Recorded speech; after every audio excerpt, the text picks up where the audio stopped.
क्या दीदी, क्लास शुरू हो गया, आप चले जाएंगे, ठीक है। Hello everyone.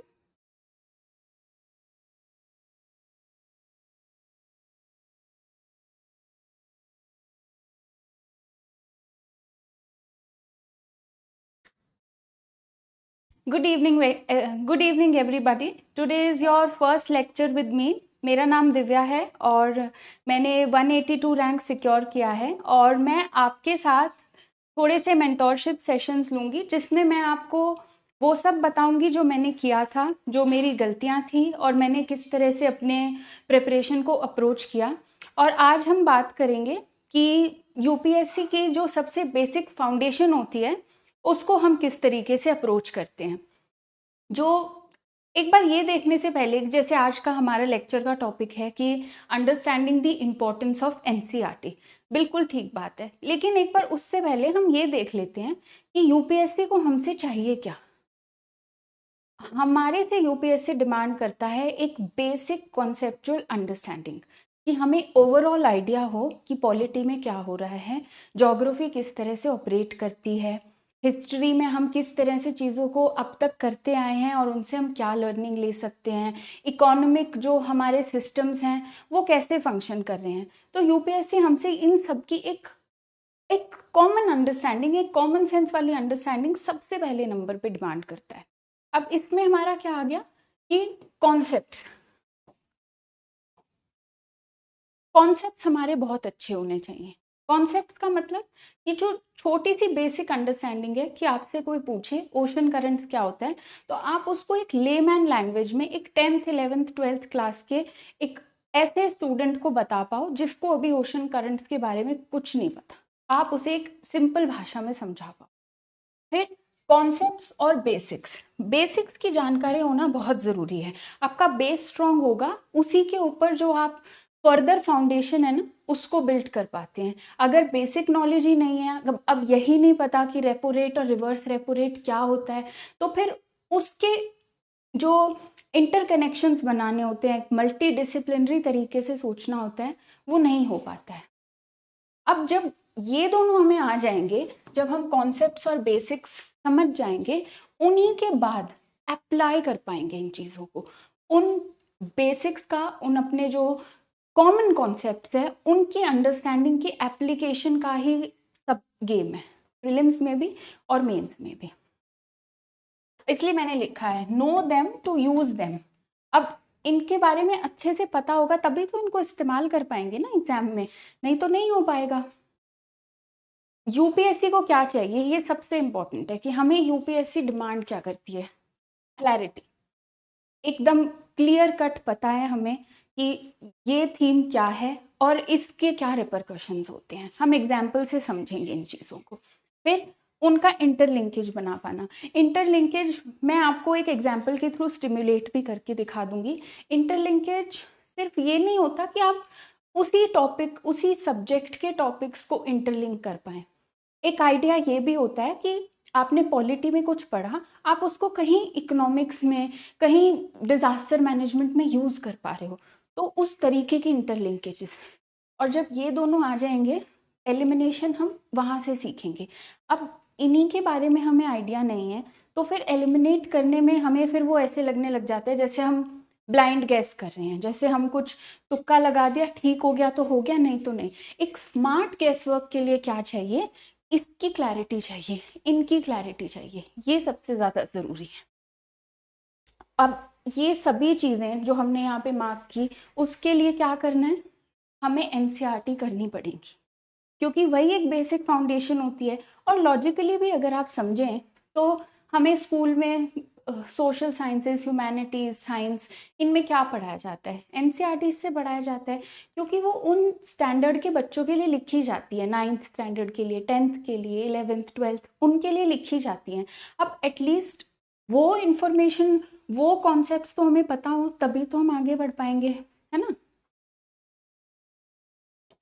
फिर अभी मैं एज्यूम कर रही हूँ कि आप सब लोग कॉलेज गोइंग स्टूडेंट्स हैं और अराउंड 2028-29 में एग्जाम्स दे रहे हैं। एक बार चैट में मुझे बताएंगे कि आपके एग्जाम्स आपने कौन से ईयर में यूपीएससी फर्स्ट अटेम्प्ट देने की मतलब आपका आइडिया है, सोचा कब है?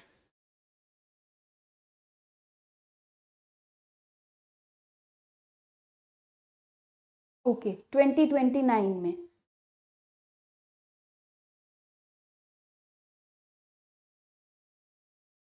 ठीक है, लार्जली मैं कमेंट से देख पा रही हूँ कि सभी, ऑलमोस्ट सभी स्टूडेंट्स 2029 और कुछ 2030 भी बता रहे हैं। तो ठीक है, आपके पास करीब कितने साल हैं? ऑन एन एवरेज 2.5 years तो है ही आपके पास। तो उसमें अभी प्रिपरेशन शुरू करने के लिए एक अच्छी स्ट्रैटेजी होना बहुत ज़रूरी है। इसीलिए मैं आपको अपने एक्सपीरियंस के बारे में बताना चाहती हूँ, क्योंकि मैंने अपनी प्रिपरेशन स्टार्ट की थी 2018 में। 2018 बहुत पुराना टाइम हो गया, ये तो काफ़ी साल पहले की बात हो गई। अब उस समय पे मैंने कैसे स्टार्ट की थी, मेरा बैकग्राउंड साइंस से है, लेकिन मैंने सोचा था, मैंने ये डिसाइड किया था कि मैं ऑप्शनल ज्योग्राफी रखूंगी।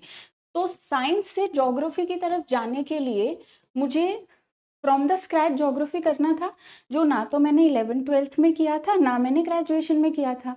तो ग्रेजुएशन के दौरान, अपने कॉलेज के 3rd ईयर फाइनल ईयर के दौरान, मैंने ज्योग्राफी प्रिपेयर कर ली थी, ताकि अब जब मैं ज्योग्राफी एज अ ऑप्शनल पढ़ूं अपने कॉलेज के बाद में, वो मेरी एटलीस्ट उसका जो प्रॉपर 6 महीने का जो मैटर है, जिसमें मैंने बेसिक्स कवर कर लिए, जो जियोमॉर्फोलॉजी, क्लाइमेटोलॉजी जैसे जो एडवांस टॉपिक्स हैं उनको थीम वाइज कवर कर लिया, फिर मैं आगे बढ़ पाऊँ। तो इसीलिए उस समय पे मैंने ज्योग्राफी कवर कर लिया था। लेकिन मेरी क्या गलती थी कि मैंने अपने कॉलेज के बाद जब मैंने ब्रेक लिया 6-7 महीने का एग्जाम से पहले, करीब आई थिंक 7 to 8 months, उस समय पे मैंने क्या किया, मैंने सभी बुक्स ऐसे पढ़नी और टिक मार्क करनी शुरू कर दी। ठीक है, अभी पॉलिटी की हो गई, अभी ज्योग्राफी की हो गई, अभी इकोनॉमिक्स की हो गई। लेकिन उससे प्रॉब्लम क्या हुई, वही जो हम पहले बात कर रहे थे, मेरे कॉन्सेप्ट्स उतने अच्छे ही नहीं हो पाए।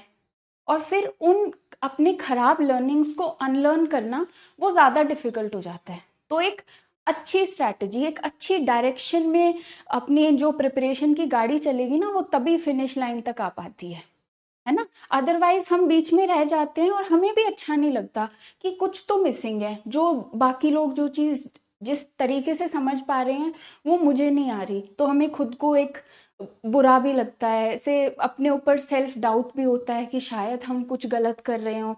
ठीक है, तो मेरा एक्सपीरियंस यही था कि अभी आप सब कॉलेज गोइंग है और आपके पास काफ़ी टाइम है प्रिपरेशन से लेके और अपने एग्जाम में बैठने तक। तो उन 2-2.5 years को बहुत अच्छे से यूटिलाइज करना है। और उसमें सबसे ज़्यादा क्या मैटर करेगा, कंसिस्टेंसी और डिसिप्लिन, उसके बारे में हम बात करेंगे। लेकिन हाँ, मैं ये आपको ये बताना चाहती हूँ कि अपनी स्टार्ट कैसे करें। अर्ली स्टार्ट सबसे पहले तो करना बहुत अच्छी बात है। क्यों? क्योंकि एग्ज़ाम का सिलेबस बहुत ज़्यादा है, सबको पता है, और एग्ज़ाम कॉम्पिटिटिव भी है, बहुत बच्चे बैठते हैं और सब मेहनत भी कर रहे हैं। तो एक अर्ली स्टार्ट से ना हमें फ़ायदा हो जाता है कि वो चीज़ें हमने बहुत ही तसल्ली से अच्छे से की हुई हैं। अब इसमें क्या है, सबसे पहले शुरू करने से पहले, फॉर एग्जाम्पल आज आपका पहला दिन है, जिस दिन आप अपनी प्रिपरेशन पहले दिन स्टार्ट कर रहे हो, तो आप सबसे पहला क्या काम करोगे, आप सिलेबस देखोगे और समझोगे कि यूपीएससी आपसे क्या चाहता है। ठीक है, आपने एक बार सिलेबस देखा तो आपको सब्जेक्ट्स का आइडिया लग जाएगा, आपको ये भी आइडिया लग जाएगा कि कौन सा सब्जेक्ट कितनी डेप्थ में पढ़ना है ना। जैसे हिस्ट्री है, उसमें जो आप मेंस का सिलेबस देखोगे आपको समझ आएगा, मॉडर्न हिस्ट्री पढ़नी है, आर्ट एंड कल्चर करना है, post independence and world history, है ना। आप पॉलिटी का सिलेबस देखोगे तो बहुत ही एकदम अच्छे से सिलेबस बनाया हुआ है, फेडरलिज्म, सेक्युलरिज्म, बहुत सारे थीम्स लिखे हुए हैं। जब आप उसको देखोगे तो समझोगे कि किस लेवल तक आपको जाना है किस सब्जेक्ट में। तो उसकी समझ होने के बाद फिर आप शुरू करोगे अपने सब्जेक्ट्स कवर करना बेसिक्स से। अब बेसिक्स का क्या मतलब है कि हमने मान लो आज पॉलिटी पढ़ना शुरू किया, तो हम सबसे पहले ये जानेंगे कि इंडिया का सिस्टम कैसा है, इंडिया की पार्लियामेंट कैसे काम कर रही है, वो पार्लियामेंट बनी कैसे थी, उसकी इंस्पिरेशन कहाँ से आई, अब वहाँ पे बिल्स कैसे पास होते हैं। तो ये एक बेसिक जो नॉलेज है वो हमें लेनी है। ये बेसिक नॉलेज हमें कवर कर लेनी है अपने कॉलेज टाइम में, 1 साल के टाइम स्पैन में। ठीक है, अप्रैल से लेके करीब करीब दिसंबर तक एटलीस्ट 4 कोर सब्जेक्ट्स हमें कवर कर लेने हैं। 4 core subjects, polity, history, economics, geography. ठीक है, ये 4 कोर सब्जेक्ट्स एटलीस्ट हमें सबसे पहले यही कवर करने हैं, क्योंकि यही सब्जेक्ट्स फाउंडेशन है फर्दर सब्जेक्ट्स के लिए।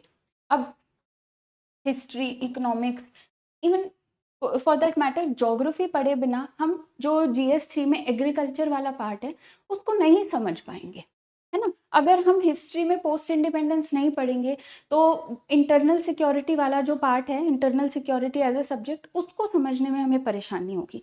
तो ये 4 सब्जेक्ट्स हमारे फाउंडेशन है, हमारे कोर सब्जेक्ट्स हैं जिन पे हम बहुत मजबूत पकड़ होनी जरूरी है।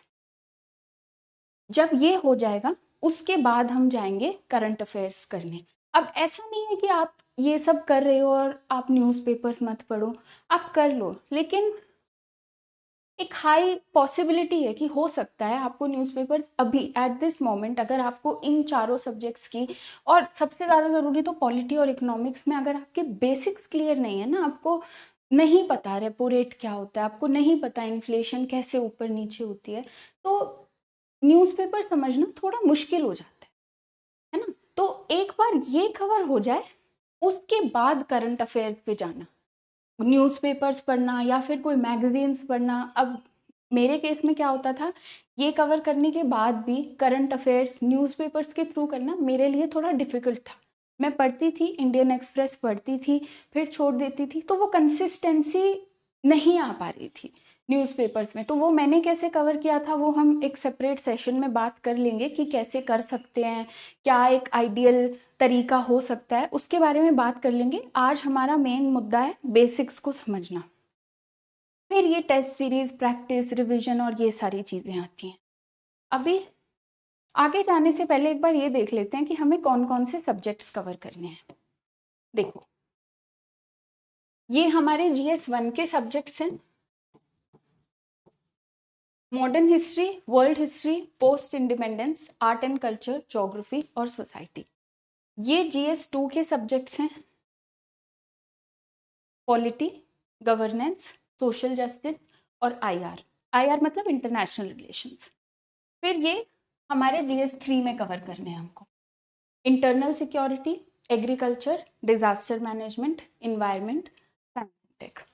और ये GS4 जिसको हम एथिक्स बोलते हैं, GS4 एथिक्स के सब्जेक्ट। ऐसे और ऑप्शनल तो आपका है, ठीक है। तो कंसिडरिंग ये बहुत सारा सिलेबस है, लेकिन डरने की कोई बात नहीं है, हम इनको कर लेंगे अच्छे से। कैसे?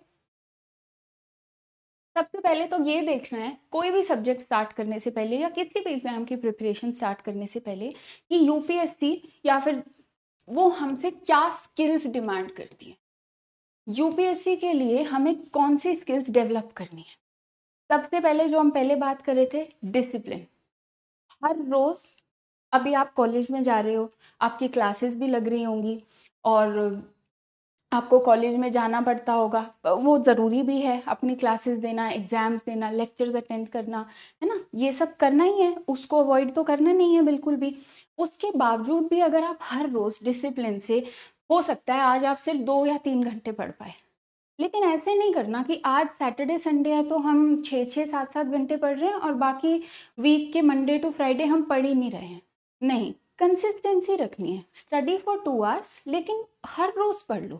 किसी दिन ज़्यादा कर लो, जब आपके लेक्चर्स कम हो, जब आपके एग्जाम्स ना चल रहे हो तो आप 4-5 घंटे दे लो, है ना। सैटरडे संडे को you can sit for longer durations, है ना। तो डिसिप्लिन और कंसिस्टेंसी ये बहुत ज़्यादा ज़रूरी है। मोटिवेशन से भी ज़्यादा ज़रूरी है डिसिप्लिन रहना, क्योंकि मोटिवेशन तो आज मैं आपको आधे घंटे मोटिवेट करके चली जाऊंगी, आप आज पढ़ लेंगे, लेकिन अब कल हर रोज़ मोटिवेशन काम नहीं करती। इंटरनल भी और एक्सटर्नल मोटिवेशन भी हमें चाहिए कि in spite of the fact कि आज हमारा पढ़ने का मन नहीं कर रहा या फिर आज अच्छा नहीं लग रहा, उसके बावजूद भी हम पढ़ने बैठे, ठीक है। फिर क्रिटिकल थिंकिंग और एनालिटिकल लॉजिकल स्किल्स,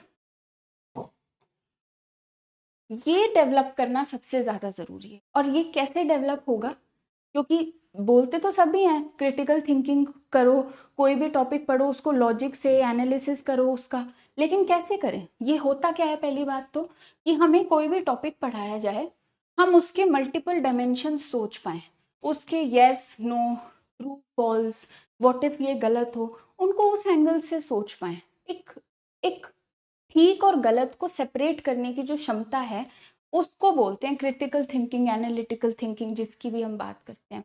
ये डेवलप कैसे होगा? बेसिक्स पढ़ के। कैसे? आपको मान लो मॉनसून्स पढ़ा दिया, अब मॉनसून्स आपने पढ़ लिया कि ऐसे होता है, low pressure high pressure ITCZ conditions India में साउथ वेस्ट डायरेक्शन से।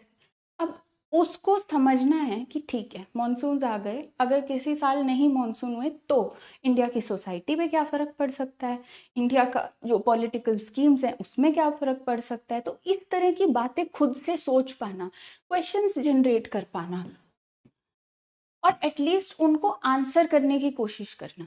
आंसर पे नहीं जंप करना, एक बार सोचना कि हाँ जायज़ क्वेश्चन है, इसके क्या क्या आंसर्स हो सकते हैं, इसके क्या क्या पॉइंट्स हो सकते हैं। वो जो एक थिंकिंग एबिलिटी है वो पढ़ते हुए डेवलप करना बहुत ज़रूरी है।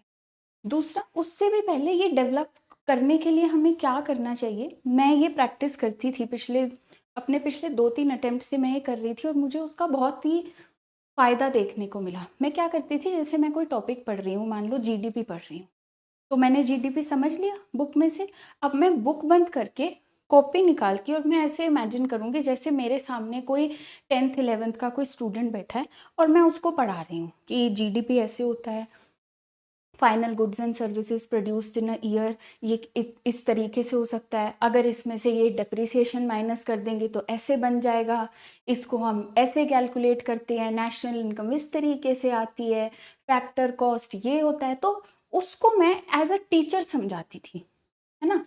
एक अपनी किताब बंद करके और एक रफ पेज लेके आप उसको करके देखना, आपके दिमाग में खुद एक्स्ट्रा क्वेश्चंस भी आएंगे उस चीज को करते हुए कि ऐसे भी तो हो सकता है। फिर जब आप उसका आंसर करोगे तब आपको समझ में आएगा कि ठीक है हमारे कॉन्सेप्ट्स क्लियर हो गए, अब हम इन कॉन्सेप्ट्स के बियॉन्ड सोच पा रहे हैं।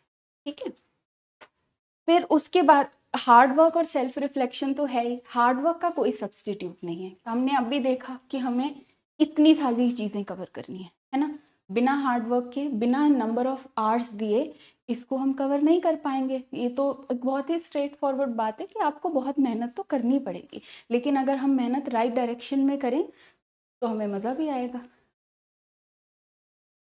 सेल्फ रिफ्लेक्शन मतलब एक बार अपने आप को एनालाइज कर लो। ये एनालाइज सिर्फ सब्जेक्ट्स नहीं, खुद को भी करो कि हम ठीक तरीके से ठीक डायरेक्शन में जा रहे हैं या नहीं जा रहे हैं, आर वी डूइंग गुड और नॉट। ठीक है, अच्छा अब हम देखते हैं जो हमारा मेन, हमें कैसे वो कॉन्सेप्ट्स, कैसे एक वो बेस अपना तैयार करना है, उसके लिए एनसीईआरटी का क्या रोल है। बहुत इंपॉर्टेंट रोल है कॉन्सेप्ट क्लैरिटी में। लैंग्वेज बिल्डिंग मतलब, अब देखो एनसीईआरटी लिखी हुई है 10th स्टैंडर्ड के बच्चों के लिए, 11th के लिए, 12th के लिए, तो उस हिसाब से उसमें लैंग्वेज यूज की जाएगी। बड़े बड़े टर्म्स को, फैक्ट्स को एक सिंपल तरीके से आपको समझाया जाएगा, इसीलिए एनसीईआरटी की इम्पोर्टेंस है। आप अगर जब एनसीईआरटी उठा के भी देखोगे तो आप देखोगे बहुत ही सिंपल तरीके से आपको बहुत एक माइंड मैप फॉर्मेशन में डायग्राम्स का यूज करके, मैप्स का यूज करके, फोटोग्राफ्स, पिक्चर्स का यूज करके आपको समझाया जाता है। और ये फाउंडेशन भी है एडवांस बुक्स के लिए। अब जैसे मान लो मैं एनसीईआरटी स्किप कर दूं और मैं सीधा इकोनॉमिक्स की कोई बड़ी सी बुक उठा लाऊं और उसको पढ़ना शुरू कर दूं, बहुत हाई चांसेस है कि मुझे उसको पढ़ने में मज़ा भी नहीं आएगा, क्योंकि वो एक एडवांस लोगों के लिए लिखी हुई है जो ऑलरेडी एक बेसिक नॉलेज के थ्रू आते हैं, है ना। लक्ष्मीकांत पढ़ना शुरू कर दें पहले एनसीईआरटी पढ़ने से पहले तो उसको भी समझने में दिक्कत आई थी, मैंने ऐसा किया था इसीलिए मैं बोल रही हूँ। लेकिन एक बार मैंने पहले लक्ष्मीकांत की रीडिंग कर ली, मुझे नहीं मज़ा आया, मुझे नहीं समझ आया कि कैसे क्या चल रहा है, मैं लिंकेजेस नहीं बना पाई, फिर मैंने वापस से एनसीईआरटी पढ़ी। तो इससे अच्छा है हम पहले एनसीईआरटी पढ़ ही लें, उसके बाद एडवांस बुक्स पढ़ लें, है ना। और एनसीईआरटी में से क्वेश्चंस भी आते हैं, आई विल शो यू, मैंने यहाँ पे लगाए भी हैं कुछ क्वेश्चंस। अब एनसीईआरटीज को हमें यूज़ कैसे करना है? सिर्फ उन्हें पढ़ के साइड में बिल्कुल भी नहीं रख देना है, उसको यूज़ करना है समझ समझ के। रीड कैसे करना है? एनसीईआरटीज में जनरली साइड्स में मार्जिन्स होते हैं, या फिर आप एक रफ पेज लेके बैठो और अपने पॉइंट साथ साथ थोड़े बहुत इस तरीके से, मैं तो ऐसे माइंड मैप फॉर्मेशन में पढ़ती थी इस तरीके से, जैसे कोई भी टॉपिक है, मान लो जीडीपी है, तो मैंने ऐसे करा और यहाँ पे जीडीपी की कोई डेफिनेशन लिख दी, छोटी सी, बहुत छोटी सी, कि मुझे समझ आ जाए। फिर यहाँ पे उसके बारे में लिख दिया कि इंडिया की जीडीपी कितनी है, हम किस मेथड से जीडीपी डिराइव करते हैं। तो इस तरीके से अपने छोटे छोटे नोट्स हमें बना लेने चाहिए। इससे हम क्या करते हैं, हम एक एक्टिव रीडिंग करते हैं। पैसिवली सिर्फ बुक लेके नॉवल की तरह पढ़ नहीं रहे हैं, क्योंकि स्टोरी बुक तो नहीं है, हमें उसमें से अपना फाउंडेशन बनाना है। ठीक है, यही जो मैं नोट्स की बात कर रही थी, उसमें से नोट्स बनाओ, है ना। बहुत बल्कि नोट्स मत बनाओ, बहुत अलग से एक रजिस्टर मत बनाओ एनसीईआरटी के नोट्स का, मैंने तो नहीं किया था। वहीं पे लिख लो, या तो साइड में अपने एनसीईआरटी में, जनरली एनसीईआरटी में बहुत स्पेस होता है साइड में, तो आप मार्जिन्स में नोट बना सकते हो, या फिर यहीं कोई पेज लगा लिया। मैथ्स के थ्रू एनसीईआरटी करना बहुत इजी हो जाता है, स्पेशली जो आर्ट एंड कल्चर की एनसीईआरटी होती है, वो तो मैंने उसके तो बहुत सारे मैप्स बनाए थे। ज्योग्राफी की एनसीईआरटी है जो, उसके भी बहुत सारे मैप्स के थ्रू हम कर सकते हैं। कैसे? मान लो हम कर रहे हैं सॉइल्स वाला चैप्टर, तो आप सीधा एक इंडिया का मैप बनाओ और उसमें सॉइल्स मार्क कर दो, वहीं पे उन सॉइल्स के साथ में उनकी प्रॉपर्टीज लिख दो। इससे क्या होगा, जैसे मान लो, if I can show you एक छोटा सा डेमो, कि देखो, मान लो हम सॉइल्स पढ़ रहे हैं एनसीईआरटी में से, ठीक है, ये मैं हाफ मैप बना देती हूँ। हमें पता है यहाँ पे एलुवियल सॉइल है, तो ऐसे मार्क करके यहाँ पे एलुवियल सॉइल लिख दिया आपने। अब यहीं पे ना इसकी प्रॉपर्टीज लिख लो ऐसे ऐसे करके। 40% ऑफ द इंडिया में एलुवियल सॉइल है, रिवर्स के आसपास बनती हैं, ओल्ड एंड न्यू सॉइल है, इनको क्या क्या नाम से बोलते हैं, ऐसे ही लिख लो। इससे क्या होगा, अब आपको पता है यहाँ से गंगा जाती है, तो हाँ रिवर बेड्स के पास मिलती है। यहाँ पे किस तरह की क्रॉप्स होती हैं आपको पता है, तो आपको ये भी पता चलेगा कि एलुवियल सॉइल की प्रॉपर्टीज कैसी होंगी अगर उनमें उस तरीके की क्रॉप्स ग्रो कर रही हैं। तो ये फायदा होता है। तो हम चैप्टर वाइज लिंकेज भी कर पाते है ना। अब आपने सॉइल वाले चैप्टर को एग्रीकल्चर से भी जोड़ पाओगे, आप सीजन से भी जोड़, क्लाइमेट से भी जोड़ पाओगे। ठीक है, ये होता है।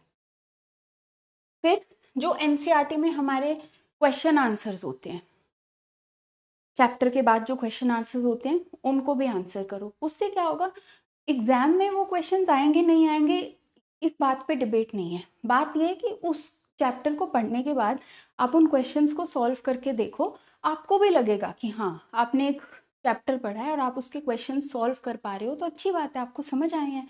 और सिर्फ उसके एमसीक्यू वाले 3-4 क्वेश्चन होते हैं वो नहीं, जो उसके लिखने वाले क्वेश्चन होते हैं, मेंस टाइप के जो क्वेश्चन होते हैं, सब्जेक्टिव क्वेश्चन, वो भी एक बार सोच के देखो उन पे भी। ठीक है, what to gain with first reading. देखो, फर्स्ट रीडिंग में जनरली ऐसे बोलते हैं कि हमें नोट्स नहीं बनाने चाहिए। एक बिल्कुल फेयर नोट्स तो मैं भी ऐसे सजेस्ट करूंगी कि मत बनाओ, लेकिन फर्स्ट रीडिंग में स्क्रिबल करके ज़रूर करो, रफ नोटबुक लेके बैठो और साथ में करो उसको पेन डाउन करके। अदरवाइज फिर हम वही पैसिव कंजम्पशन ऑफ फैक्ट्स करने लग जाते हैं। तो फर्स्ट रीडिंग भी बहुत ही एक्टिवली करनी है और समझने के लिए करनी है। उस टाइम पे हमें ये नहीं देखना कि एनसीईआरटी में ये फैक्ट लिखा हुआ है, ये एग्जाम्पल याद कर लेते हैं, ये एग्जाम में आ जाएगा, नहीं।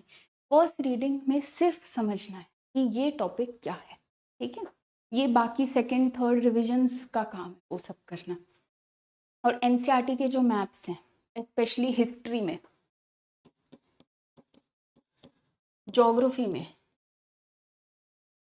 इन मैप्स को अच्छे से देखना है, क्योंकि इन मैप्स में से क्वेश्चन आता है। मुझे याद है आई थिंक 2023 में या फिर 4 में कोई तो क्वेश्चन आया था, आंध्रा और दंडकारण्य करके ऐसा कुछ क्वेश्चन आया था, जो एनसीईआरटी के मैप से ही डिराइव था। वो मैप में वो प्लेस मार्क्ड थी, है ना। तो और ऑप्शंस में से हम उसको सेपरेट कर पाते हैं, आंध्रा उड़ीसा ऐसे कुछ करके ऑप्शंस थे, और वो डायरेक्टली वहीं से डिराइव था। तो हिस्ट्री और ज्योग्राफी के तो खास तौर पे, इवन बाकी चीज़ों के भी मैप्स पे बहुत ध्यान देना है, एनसीईआरटी के डायग्राम्स पे भी बहुत ध्यान। ठीक है, और अब हम इसमें अपनी प्रोग्रेस कैसे मेजर करेंगे कि एनसीईआरटी पढ़ने के बाद हमको कैसे लग रहा है, वो वही टीचिंग वाला मेथड। एक बार बुक बंद करके कुछ कॉन्सेप्ट्स को पढ़ा के देखो, खुद को पढ़ा के देखो। एक एक्टिव रिकॉल मेथड बोलते हैं ना जिसको, वो भी ऐसे ही होता है कि आप एक बार खुद उस कॉन्सेप्ट को सोचो। साइक्लोन्स है, बुक बंद की, अब खुद सोचा ट्रॉपिकल साइक्लोन्स हैं, किन कंडीशंस में डेवलप होती हैं, यही होती हैं। तो अपनी रफ नोटबुक लेके बैठो, इससे हम ट्रैक भी करते हैं कि हमारी प्रोग्रेस कहाँ जा रही है, हम किस तरह का परफॉर्म कर रहे हैं। ठीक है,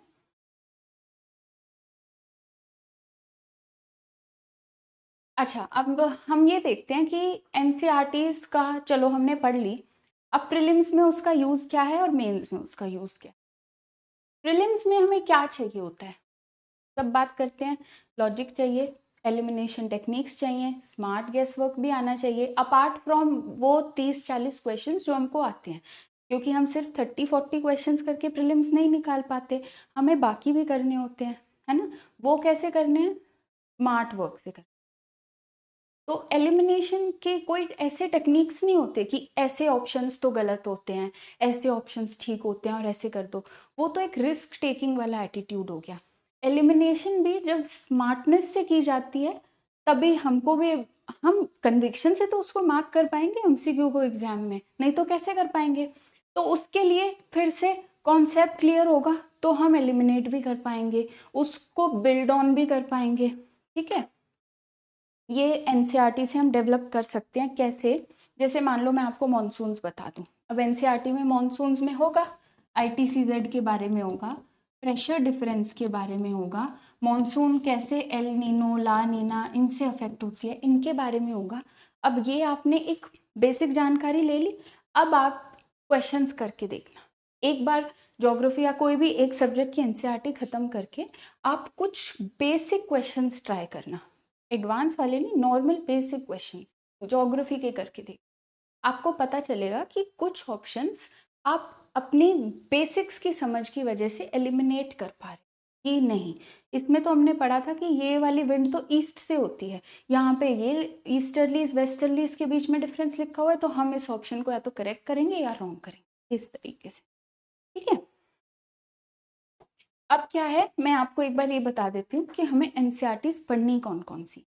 सबसे पहले ज्योग्राफी की, फंडामेंटल्स ऑफ फिजिकल ज्योग्राफी, ये क्लास 11th की ज्योग्राफी है, ज्योग्राफी की बुक, टेक्स्ट बुक है, और ये सबसे इम्पोर्टेंट है फिजिकल ज्योग्राफी कवर करने के लिए। ठीक है, और ये इंडियन ज्योग्राफी के लिए, ये भी क्लास 11th की टेक्स्ट बुक है, इंडिया फिजिकल इन्वायरमेंट, ये इंडियन ज्योग्राफी के लिए। ये दोनों ही बुक्स दो मोस्ट इम्पॉर्टेंट है। अगर आपका ऑप्शनल ज्योग्राफी नहीं है तो ये दो बुक्स आपको एंड तक रखनी है, और ज्योग्राफी का ये ऑलमोस्ट 70% 80% काम आपका इन्हीं दो बुक से हो जाएगा। ठीक है, अब इसको पढ़ना कैसे है ये देखो, I have attached this content page for you.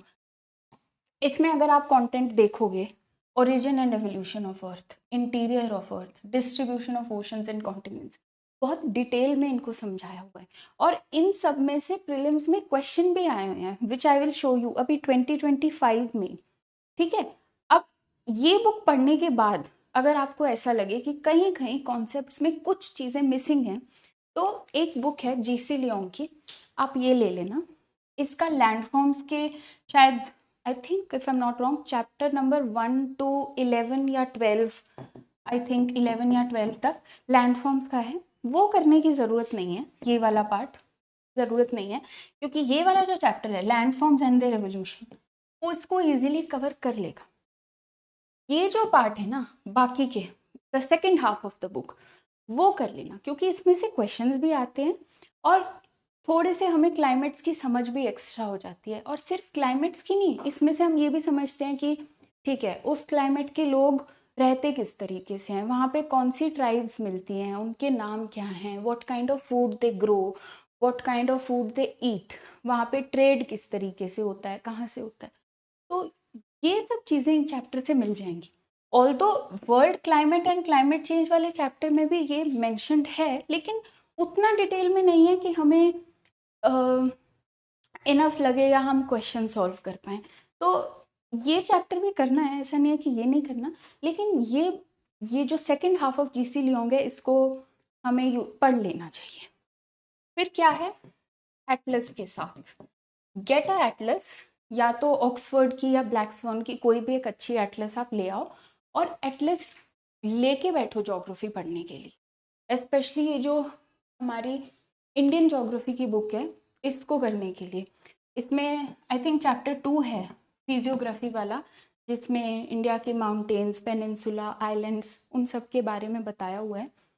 वो चैप्टर अगर आप उसके नोट्स मैप पे बनाओगे आपको बहुत फ़ायदा मिलेगा, क्योंकि क्या होता है हम जब मैप पे उन चीज़ों को करते हैं तो एक पिक्टोग्राफिक मेमोरी रहती है कि अच्छा ये वाली रेंजेस, धौलाधार रेंजेस, ये तो हमने इधर बनाई थी, ये वाली पीक ये तो हमने सिक्किम की तरफ बनाई थी। तो ऐसे इस तरीके से हमें ना आइडिया रहता है, ठीक है। फिर ये भी 2 बुक्स ज्योग्राफी की ही हैं, लेकिन क्या है, ये इन दोनों बुक्स को, फंडामेंटल्स ऑफ ह्यूमन ज्योग्राफी ये भी क्लास 12th की है और ये भी क्लास 12th की है, ये दोनों ही बुक्स। इन दोनों बुक्स में क्या है कि आप इनकी एक एक रीडिंग कर लेना, मुझे लगता है उसके बाद इनको सेकंड रीड करने की ज़रूरत नहीं है। और ये आपकी प्रायोरिटी बुक्स नहीं होनी चाहिए। ऐसा नहीं है कि ज्योग्राफी आप पढ़ना स्टार्ट करें और आप पहले ये बुक्स पढ़ें, नहीं, इनको एक बार पढ़ लो समझने के लिए कि ज्योग्राफी लोगों को कैसे अफेक्ट करती है, सोसाइटी में कैसे अफेक्ट करती है, इकोनॉमी पे कैसे इफेक्ट है। जैसे इंफ्रास्ट्रक्चर हमारा जो हिमालयन स्टेट्स हैं वहाँ रोड्स क्यों नहीं बना पा रहे, क्योंकि टोपोग्राफी ऐसी है, रॉक्स ऐसी हैं, इकोनॉमी, मॉनसून्स, ये सब कैसे एग्रीकल्चर को और इकोनॉमी को अफेक्ट करते हैं। तो इस सब की एक बेसिक अंडरस्टैंडिंग के लिए ये 2 बुक्स पढ़नी चाहिए, इग्नोर नहीं करनी, लेकिन एक बार पढ़ लो टू गेट एन आइडिया। और दोनों बुक्स के करीब 4 या 5 पेज नोट्स बन जाएंगे। क्यों? क्योंकि अभी ये बुक्स ना अपडेटेड नहीं है, इसीलिए बहुत सारे डेटा फैक्ट्स चेंज हो चुके हैं उसके बाद। तो I guess 1 reading would be enough. अगर किसी को ऐसे लगता है कि अभी कुछ चीज़ें उन्होंने मिस कर दी एक रीडिंग में, तो एक और रीडिंग कर लेना, अदरवाइज एक में और साथ साथ नोट्स बनाने में आई थिंक हो जाएगा। फिर क्या है, पॉलिटी के लिए ये दोनों एनसीईआरटीज हैं और दोनों ही बहुत इंपॉर्टेंट हैं। ये क्लास 11th की है और ये एनसीईआरटी भी क्लास 11th की है, ठीक है। Indian constitution at work and political theory. Political theory वाली एनसीईआरटी में क्या मेंशन्ड है कि लिबरलिज्म क्या होता है, फेडरलिज्म क्या होता है, इस तरीके के कॉन्सेप्ट्स हैं। तो एक जो बेसिक अंडरस्टैंडिंग होनी चाहिए डेमोक्रेसी समझने के लिए, रिपब्लिक समझने के लिए, वो आपको यहाँ से मिल जाएगी। और ये प्रीलिम्स के लिए प्लस मेंस के लिए भी बहुत ज़्यादा ज़रूरी, ठीक है। तो ये वाली एनसीईआरटी हमें करनी है, इसके नोट्स भी बनाओ और इसको अच्छे से पढ़ना है। फिर इंडियन कॉन्स्टिट्यूशन एट वर्क, इसमें बेसिक पॉलिटिक्स की जानकारी आपको मिल जाएगी। फंडामेंटल राइट्स क्या होता है, कौन से होते हैं, बिल्स किस तरीके से पास होते हैं, क्या होते हैं, पार्लियामेंट क्या होती है, डीपीएसपीस कैसे होते हैं, तो ये सब आपको इस एनसीईआरटी से मिल जाएगा। ये पढ़ने के बाद लक्ष्मीकांत पढ़ना थोड़ा बेटर लगेगा, वो इजी लगेगी, आपको लगेगा कि इस तरीके के कॉन्सेप्ट्स की एक नॉर्मल सी जानकारी मुझे है एनसीईआरटी, ठीक है। फिर उसके बाद ये 12th क्लास की एनसीईआरटी हैं दोनों ही और पॉलिटी की ही, लेकिन ये वाली तो पढ़ने की ज़रूरत नहीं है, कंटेम्प्रेरी वर्ल्ड पॉलिटिक्स, इसको आप स्किप कर सकते हैं एंटायरली। ये वाली एनसीईआरटी पढ़नी है क्योंकि इसमें आपको एक तो पोस्ट इंडिपेंडेंस के बारे में पता चलेगा, क्या कि जो हमारी प्रिंसली स्टेट्स हैं उनको कैसे एक इंडिया में कंसोलिडेट किया, हमारे जूनागढ़ JNK उनको कैसे, किस तरीके के पैक्ट्स हुए, बाद में कैसे उनको इंडिया में अमेलगमेट किया गया, तो उस सब के बारे में पता चलेगा कि इंटीग्रेशन कैसे हुआ इंडिया का 1947 के बाद, कोलिजन गवर्नमेंट कैसे हुई, इमरजेंसी के बारे में, फिर जो हमारे सेसेशनिस्ट मूवमेंट्स हुए जैसे कि ऑपरेशन ब्लू स्टार है और ये सब मूवमेंट, वो इस एनसीईआरटी के थ्रू आपको पता चलेंगे। तो ये जो पोस्ट इंडिपेंडेंट इंडिया है उसके बारे में एक थरो जानकारी आपको देती है, तो ये एनसीईआरटी हमें करनी है अच्छे से। फिर उसके बाद इकोनॉमिक्स। अब इकोनॉमिक्स की ये है 11th क्लास की एनसीईआरटी, हमें ये पढ़नी है। लेकिन इकोनॉमिक्स के लिए इससे भी ज़्यादा ज़रूरी जो एनसीईआरटी है, ऐसा नहीं है कि इसको इग्नोर करना है, इसको हमें पढ़ना है। इसमें हमें एक बेसिक ओवरऑल अंडरस्टैंडिंग हो जाएगी कि हमारी डेवलपमेंट कैसे हो रही है, हम ट्रेड कैसे करते हैं और इस तरीके की चीज़ें। लेकिन उसके बाद ये वाली जो 2 एनसीईआरटीज हैं क्लास 12th की, ये हमें करनी है अच्छे से, micro economics and macro economics. और इन दोनों में से भी this one is the most important. ठीक है, अब माइक्रो इकोनॉमिक्स और मैक्रो इकोनॉमिक्स थोड़े से टेक्निकल एनसीईआरटीज हैं, कंसिडरिंग इसमें कुछ आपको ग्राफ्स मिलेंगे, फॉर्मूलाज मिलेंगे, डिफरेंशिएशन, इंटीग्रेशन, इस तरीके की चीज़ें मिलेंगी। ये नहीं करना है, फॉर्मूला, ग्राफ्स, ये चीज़ डिराइव कैसे हुई, डिमांड सप्लाई का ग्राफ कैसे बना, ये इन सब की डेरिवेशन नहीं करनी है डेरिवेशन। हमें इन एनसीईआरटीज में से करना क्या है, कॉन्सेप्ट समझने हैं। फिर से कैसे, इसमें जीडीपी, नेशनल इनकम अकाउंटिंग का चैप्टर मिलेगा, तो वो समझो, इन्फ्लेशन के बारे में, मनी, बैंकिंग, तो ये कैसे करता है। अब बैंक्स बना दिए, चल कैसे रहे हैं वो कर क्या रहे हैं banks, what if banks need money, उनको पैसों की कमी हो जाए तो कौन हेल्प करेगा बैंक्स की, आरबीआई का क्या काम है। तो इस तरीके के जो आपको इंफॉर्मेशन है ना, वो आपको इन दोनों एनसीईआरटी से मिल जाएंगी। तो ये काफ़ी इंपॉर्टेंट एनसीईआरटीज हैं और ये बार बार रिवाइज करनी है। ठीक है, इन एनसीईआरटीज को मेरे केस में क्या हुआ था, I was not able to understand economics इतने अच्छे से सिर्फ इन एनसीईआरटीज से। तो उसमें जो हमारे मेंटोर्स होते हैं, आपके इकोनॉमिक्स के टीचर्स हैं, वो यहाँ पे हेल्प करेंगे। आप उनके नोट्स को और एनसीईआरटीज को दोनों को मिला के एक इकट्ठा नोट्स बनाना, और इकोनॉमिक्स बहुत ही अच्छे तरीके से, मल्टी डायमेंशनल तरीके से तब पढ़ पाओ। ठीक है, तो इसके अलावा और भी एडिशंस होंगे, तो वो आप जब इकोनॉमिक्स के लेक्चर लोगे तब आपको पता चलेगा। लेकिन ये एनसीईआरटीज काफ़ी थॉरो हैं और इनको करना इक्वली इम्पोर्टेंट है, और सिर्फ एक रीडिंग नहीं, मल्टीपल रीडिंग्स। ठीक है, फिर ये सोसाइटी की एनसीईआरटीज हैं।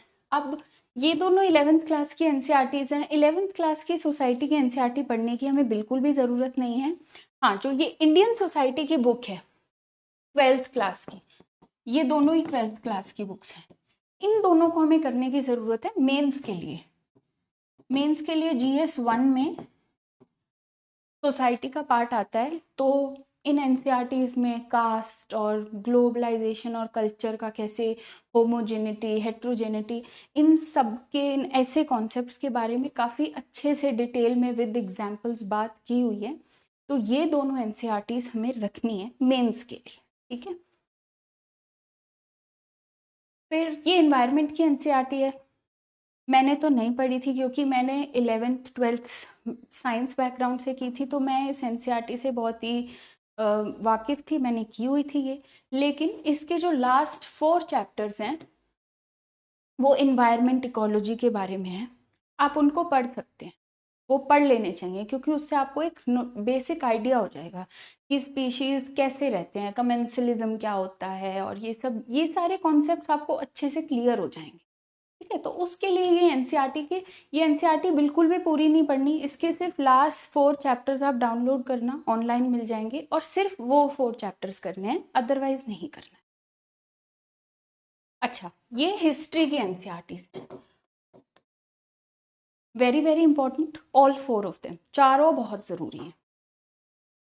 ये क्लास 11th की एनसीईआरटी है, थीम्स इन वर्ल्ड हिस्ट्री।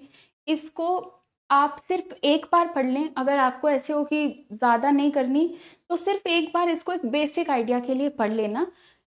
ये जो 3 एनसीईआरटीज है ये आपको हमेशा रखनी है। Themes in Indian history part 1 मतलब ये एंशिएंट की है,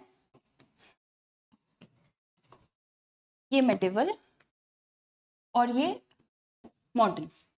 ठीक है, ये 3 एनसीईआरटीज हैं जो बहुत इंपॉर्टेंट हैं, और इनके मैप्स में से, इनके कॉन्सेप्ट्स में से क्वेश्चंस भी आते हैं। इसके अलावा क्या है, हिस्ट्री की ना 2 ओल्ड एनसीईआरटीज हैं, एंशिएंट के लिए आरएस शर्मा की और मेडिवल के लिए सतीश चंद्रा की। ये दोनों एनसीईआरटीज भी इंपॉर्टेंट हैं और ये काफ़ी डिटेल्ड में है। तो मैंने, I tell for myself, एक तमिलनाडु बुक होती है क्लास 11 की मैंने ये पढ़ी थी। तमिलनाडु बुक होती है क्लास 11 की, मैंने ये पढ़ी थी। इसमें एंशिएंट और मेडिवल दोनों ही कवर्ड है। उसके बाद इन दोनों बुक्स के लिए मैंने कुछ सिलेक्टिव चैप्टर्स किए थे, जैसे विजयनगर एम्पायर। इसमें से काफ़ी क्वेश्चंस आते हैं, यूपीएससी यहाँ पे फोकस भी काफ़ी करता है। ये किया था। मुगल्स वाला चैप्टर है, वो थोड़ा सा डिटेल में कर लिया था। क्यों? क्योंकि आर्किटेक्चर काफ़ी डेवलप हुआ था उस टाइम पे, तो मुगल आर्किटेक्चर के बारे में थोड़ा पता चल जाता है। फिर जो मौर्याज वाला जो चैप्टर है वो यहाँ से कर लिया था। तो कुछ सेलेक्टिव चैप्टर्स जो यहाँ पे उतनी डिटेल में नहीं थे वो मैंने इन दोनों एनसीईआरटी से पिक कर लिए थे। ये एनसीईआरटी अगर आप चाहें तो आप बुक कवर टू कवर भी पढ़ सकते हैं, लेकिन फिर अगर आप ये पढ़ रहे हैं तो आपको ये वाली बुक करने की ज़रूरत बिल्कुल भी नहीं है। ठीक है, तो ये एनसीईआरटी काफ़ी डिटेल्ड और अच्छी एनसीईआरटीज़ हैं ये। और मॉडर्न हिस्ट्री के लिए बिपिन चंद्रा की है, वो भी ओल्ड एनसीईआरटी है, which is very nice. It is written like a story.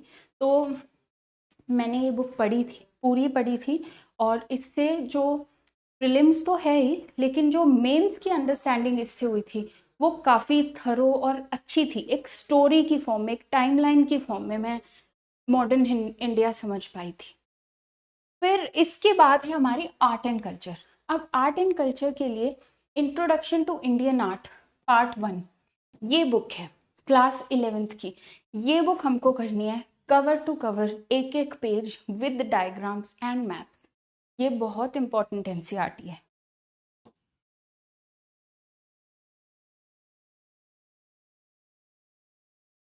Art and culture की 11th क्लास की, इसमें से क्वेश्चंस आते हैं 2025 में भी। मैंने एक स्क्रीनशॉट अटैच किया है, आई विल शो यू। तो हिस्ट्री के लिए एक बार मैं समराइज कर देती हूँ। ये वाली एनसीईआरटी वर्ल्ड हिस्ट्री के लिए हमें पढ़नी है। एंशियंट, मेडिवल और मॉडर्न, ये तीनों न्यू एनसीईआरटीज हैं और ये तीनों ही पढ़नी है। इवन इफ अगर आप ओल्ड एनसीईआरटीज में से ये दोनों पढ़ रहे हैं, उसके बावजूद भी आपको थीम्स पार्ट 1 और पार्ट 2 तब भी करने हैं। और मॉडर्न के लिए विपिन चंद्रा एंड स्पेक्ट्रम, ये दोनों ही मैंने रेफर की थी और इन दोनों बुक्स को किया था। And art and culture 11th class की art and culture part 1 introduction to Indian art. ठीक है, अब हम बात कर लेते हैं। एक बार हमने ये तो देख लिया कि कौन कौन सी एनसीईआरटीज पढ़नी है, हमने लिस्ट देख ली। अब हम ये देख लेते हैं कि इनको पढ़ना कैसे है।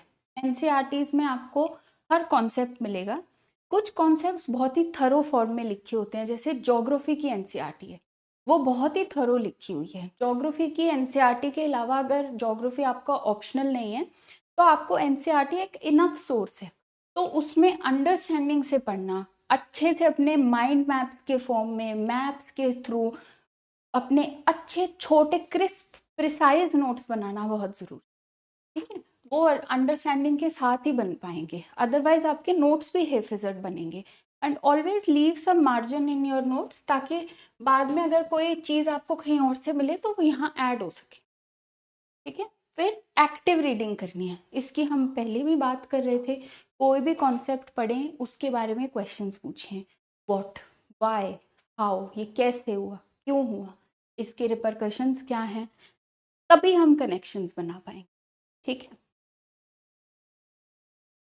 ये मैंने कुछ क्वेश्चंस अटैच किए हुए हैं जो मैं आपको दिखाना चाहती हूँ कि कैसे एनसीईआरटीज के थ्रू हम क्वेश्चंस भी सॉल्व कर पाए हैं। लेकिन उससे पहले चलो will talk about questions only first. ये 2025 का पीवाईक्यू है।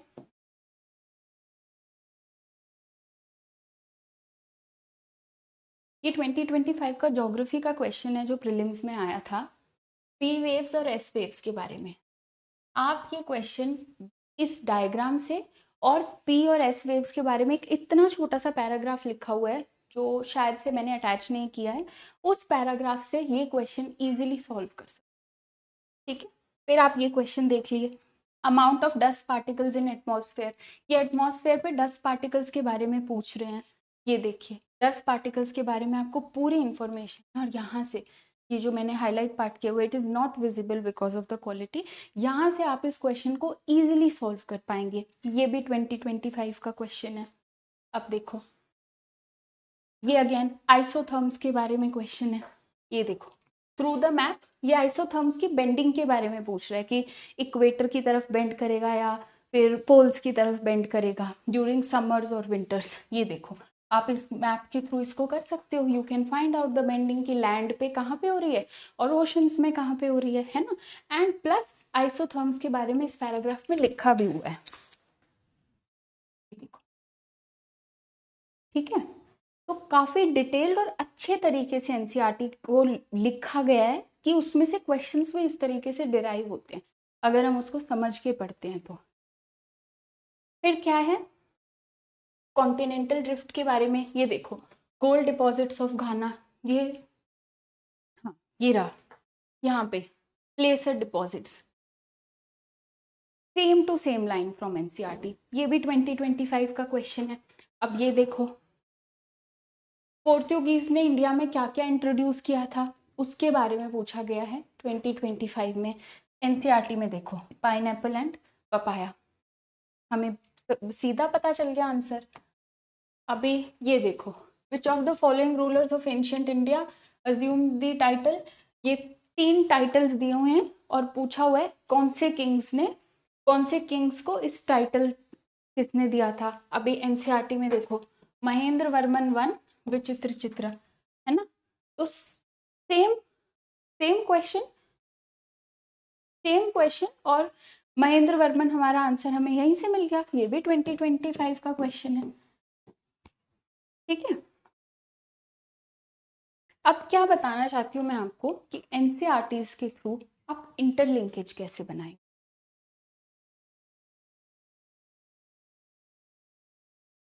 अच्छा, I will take the doubts. मैं अभी एक बार एक टॉपिक और खत्म करके फिर मैं डाउट्स ले लूंगी, ठीक है। इंटरलिंकेजेस हम कैसे बनाते हैं, देखो, आप एक बार पहली रीडिंग कर लोगे एनसीईआरटी की और आप समझ लोगे। उसके बाद हम इंटरलिंकेज बनाते कैसे हैं ये मैं आपको बताना चाहती हूँ। देखो, मान लो फॉर एग्जाम्पल मैंने टॉपिक पढ़ लिया मॉनसून्स। अब मॉनसून्स क्या है,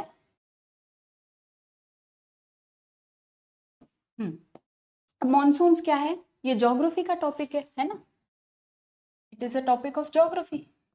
ज्योग्राफिकल पॉइंट ऑफ व्यू से मैंने मॉनसून्स में क्या पढ़ लिया कि ITCZ की वजह से होता है, लो प्रेशर होते हैं, साउथ वेस्ट मॉनसून्स होती है इंडिया में, एल नीनो, ला नीना, ये सब मॉनसून्स को अफेक्ट करता है, इंडियन ओशन डाइपोल होता है। ये सब कॉन्सेप्ट्स मैंने ज्योग्राफिकल एंगल से मॉनसून्स के बारे में समझ लिए। अब मॉनसून्स को मल्टी डायमेंशनल इंटरडिसिप्लिनरी कैसे बनाऊं मैं, है ना।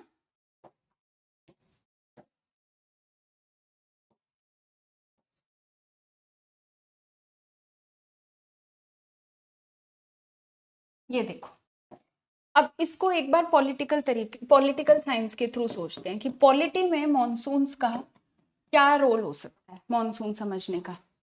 हमारी स्कीम्स कैसे बनेंगी, क्रॉप इंश्योरेंसेस के बारे में सोच सकते हैं। क्यों, क्योंकि मॉनसून्स क्या करती हैं, इंडिया के एग्रीकल्चर को इम्पैक्ट करती है ना। तो हमारी स्कीम्स किस तरीके से होंगी, क्रॉप्स, MSPs, ये सब लिंक कर सकते हैं हम। अब हम इसको सोसाइटी के फॉर्म में लिंक करके देख लेते हैं कि मॉनसून सोसाइटी में कैसे इम्पैक्ट डालती हैं, फार्मर्स पे डालती हैं, इन जनरल लाइफ पे भी डालती हैं। अगर मॉनसून ज़्यादा हो जाए, फ्लड्स हो जाएं, डिजास्टर्स आ जाएं तो डिजास्टर मैनेजमेंट करनी पड़ती है ना। तो सोसाइटी पे भी इम्पैक्ट डालती हैं। अब और हम इसका इकोनॉमिक इम्पैक्ट भी देख लेते हैं कि इकोनॉमिक्स में मॉनसून का क्या है। मॉनसून्स की वजह से अगर मॉनसून अच्छी नहीं होती तो हमारी इन्फ्लेशन बढ़ सकती है ना। अगर मॉनसून्स अच्छी हो जाती हैं तो प्रोडक्शन भी अच्छी होती है। तो हम एग्रीकल्चर के लिए भी देख लेते हैं। एग्रीकल्चर अगर अच्छा होगा, सार्विन्स गुड, अगर एग्रीकल्चर अच्छा होगा तो फिर हमारे जो मॉनसून्स अच्छे होंगे तो एग्रीकल्चर, हमारे जो प्रोडक्शन है वो भी बढ़ेगी। प्रोडक्शन बढ़ेगी तो सरप्लस होगा, सरप्लस होगा तो फार्मर्स को फ़ायदा होगा, फार्मर्स को फ़ायदा होगा तो जो फार्मर्स हैं जो डेट रिडन है वो उसको चुका पाएंगे। तो एक मल्टीपल, एक रिपल इफेक्ट जाता है अच्छे या मॉनसून्स के कम होने पे, है ना। तो देखो हमने कितने सारे डायमेंशंस में इसको सोचा। और भी सोच सकते हैं, इन्वायरमेंट से सोच सकते हैं। कैसे? मान लो एल नीनो ईयर है, एल नीनो ईयर है तो हमें पहले से फोरकास्ट पता है ना, कि मॉनसून्स इस बार अच्छी नहीं होंगी। फिर मान लो हम इसको डिजास्टर मैनेजमेंट के फॉर्म में भी सोच सकते हैं कि इस बार मॉनसून्स बहुत ज़्यादा है तो फ्लड्स आने के चांस है ना। तो हमने उस समय पे क्या किया, अपने जो मॉनसून्स हैं उसको कैसे कनेक्ट कर दिया, इन्वायरमेंट से कर दिया, वेदर फोरकास्ट में, डिजास्टर मैनेजमेंट से कर दिया, सोसाइटी से कर दिया, तो तीनों लिंक हो गए। अब ऐसे में क्या होगा, पॉलिटिकल सिस्टम्स कैसे रिएक्ट करेंगे, वो कहाँ पे एड भेजेंगे, डिजास्टर मैनेजमेंट एक्ट किस तरीके से काम करेगा। तो देखो एक थीम को हम इतने सारे सब्जेक्ट से जोड़ना सीख पाते हैं। क्यों? क्योंकि हमारे कॉन्सेप्ट्स, हमें बेसिकली पता है कि मॉनसून्स की वजह से क्या होता है, उसके क्या क्या इफेक्ट्स हो सकते हैं, क्या क्या कॉजेज हो सकते हैं, कॉज एंड इफेक्ट रिलेशनशिप समझ आ जाता है। अब एक और करके देख लेते हैं, जैसे कि हम ट्राई कर सकते हैं, जीडीपी के बारे में देख सकते हैं। इंडिया की जीडीपी, इसका इकोनॉमिक एंगल क्या है, अगर जीडीपी बढ़ानी है तो पॉलिटी में बजट, फिस्कल पॉलिसी, ये सब कैसे बनेंगे। तो एक सब्जेक्ट को मल्टीपल तरीके से समझना भी चाहिए। क्योंकि हम इमेजिन करो कि हम मेंस लिख रहे हैं, ठीक है, अब मेंस में हमसे क्वेश्चन पूछा है एग्रीकल्चर पे कोई क्वेश्चन, और हम उसको सिर्फ एग्रीकल्चर और क्रॉप्स के बारे में लिखा है। अगर हमने उसको मल्टी डायमेंशनल नहीं बनाया, और अगर हमने उसको मल्टी डायमेंशनल बनाया, दोनों सिचुएशंस में व्हाट डू यू थिंक, कौन सा वाला ज़्यादा इफेक्टिव होगा? Multi dimensional. अब एक तो मैं आंसर में लिखूं कि हाँ एग्रीकल्चर एमएसपीज है, मान लो एमएसपी पे क्वेश्चन है, एक तो मैं लिखूं कि हाँ वीट राइस और एक्सेट्रा एक्सेट्रा करके 24 क्रॉप्स पे मिलती है और इस तरीके से होती है, बिफोर सीजन ये होता है, आफ्टर सीजन ये होता है। और एक मैं उसको मल्टी डायमेंशनल बनाऊं कि हरियाणा पंजाब के फार्मर्स यूज़ करते हैं, उधर साउथ इंडिया के जो फार्मर्स हैं वो उनको इतना फ़ायदा नहीं मिलता, ये कमेटी है जिसने एमएसपीज के बारे में बात किया, है ना। तो मेरा आंसर ऑटोमेटिकली +2 मार्क्स +3 मार्क्स ले जाता है, ठीक है। तो ये है। अभी इससे आई होप आपको समझ आ गया होगा कि एनसीईआरटीज की क्या इम्पोर्टेंस है, और एनसीईआरटी हमको कैसे अपने जो बाकी एडवांस बुक्स हैं जैसे लक्ष्मीकांत है, जैसे कि स्पेक्ट्रम है, उनसे कैसे हमको लिंक करनी है, उन दोनों को फिर एक साथ जोड़ देना है, कैसे, सेपरेट नहीं रखना। अब मान लो हमने, फॉर एग्जाम्पल हमने हिस्ट्री की एनसीईआरटी पढ़ ली, ठीक है, फिर हमने इसको सब्सटीट्यूट किया एक बुक से, फॉर एग्जाम्पल तमिलनाडु बुक से। अब हम नोट्स जो हैं वो सेग्रीगेटेड थोड़ी ना बनाएंगे, दोनों को जोड़ के बनाएंगे। तो हमारे नोट्स एकदम क्रिस्प कंसाइज दोनों को जोड़ के बनेंगे, कोई कॉन्सेप्ट यहाँ ज़्यादा होगा, कोई कॉन्सेप्ट यहाँ ज़्यादा होगा। तो हमारे जो अमेलगमेशन ऑफ नोट्स होंगे वो दोनों के साथ होंगे, और उसमें एक्स्ट्रा इन्फॉर्मेशन भी डाल सकते हैं। मान लो आपको क्लास में पढ़ाया कुछ, एनसीईआरटी से आपको कुछ बातें एक्स्ट्रा बताई आपके टीचर्स ने, वो यहाँ आप अपने नोट्स में डालो। आपने कोई टेस्ट सीरीज में कोई टेस्ट पेपर किया, उसमें कोई क्वेश्चन में आपको मान लो परमानेंट सेटलमेंट का कोई ऐसा पॉइंट मिला जो एनसीईआरटी में नहीं था, आपके नोट्स में नहीं था, आपने उसको यहाँ पे डाल लिया। तो ऐसे आपके जो मैटर है वो एनरिच होता जाएगा। लिमिट नहीं करना, लेकिन स्टार्ट करना है बेस डेवलप करने से, एनसीईआरटी से। अच्छा, मैंने जो अपने ये स्लाइड्स बनाए थे उसमें मैंने 11th 12th की ही एनसीईआरटीज अटैच की हैं। कुछ लोग 6th to 10th की एनसीईआरटीज भी पढ़ते हैं। मेरे हिसाब से 6th 7th की एनसीईआरटीज पढ़ने की शायद उतनी ज़रूरत नहीं है, अगर आपको 10th 11th 12th की एनसीईआरटी से सब समझ आ रहा है तो, क्योंकि वो बहुत ज़्यादा बेसिक हो जाती हैं। उतनी चीज़ें हमें पता होती हैं, तो उनको हम अवॉइड कर सकते हैं। ज्योग्राफी के लिए जिनका बैकग्राउंड ह्यूमैनिटीज़ नहीं होता, वो एक बार 10th की एनसीईआरटीज़ के साथ भी गो थ्रू कर सकते हैं। हिस्ट्री में भी एक बार देख सकते हैं कि 10th की एनसीईआर, आई थिंक हिस्ट्री में 10th की एनसीईआरटी की ज़रूरत नहीं है। पॉलिटी में देख सकते हैं 10th की एनसीईआरटी, क्योंकि वो वर्ल्ड के कुछ सिविल वॉर्स और इन सब के बारे में कुछ तो डील करती है, जितना I am not able to recall इतना ज़्यादा, लेकिन करती है, तो एक बार उससे गो थ्रू कर सकते हैं। बाकी अपने जो कोर रिविजन्स के लिए जो एनसीईआरटी रखनी है वो 11th-12th की रखनी है। अंडरस्टैंडिंग के लिए, फॉर वन टाइम रीडिंग के लिए आप जो 6th to 10th की एनसीईआरटीज़ हैं, उनमें से मेरे ओपिनियन में 8th 9th 10th की एक बार पढ़ सकते हैं, जल्दी जल्दी से गो थ्रू कर ली। ठीक है, अभी आपको अगर कोई भी डाउट है तो आप मुझसे चैट में पूछ सकते हैं।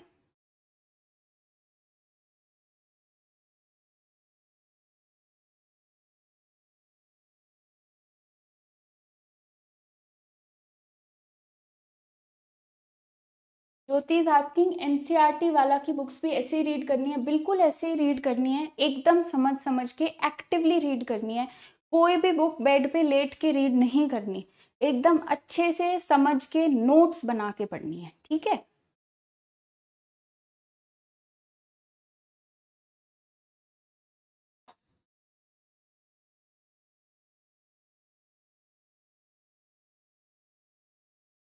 एटलस, एटलस के बारे में समबडी इज आस्किंग। एटलस में आप ओरिएंट ब्लैक स्वैन की एक एटलस आती है, एक ऑक्सफोर्ड की भी एटलस आती है। मेरे पास दोनों थी क्योंकि मेरा ऑप्शनल ज्योग्राफी था। मेरे हिसाब से ब्लैक स्वैन की एटलस इनफ होती है। ठीक है,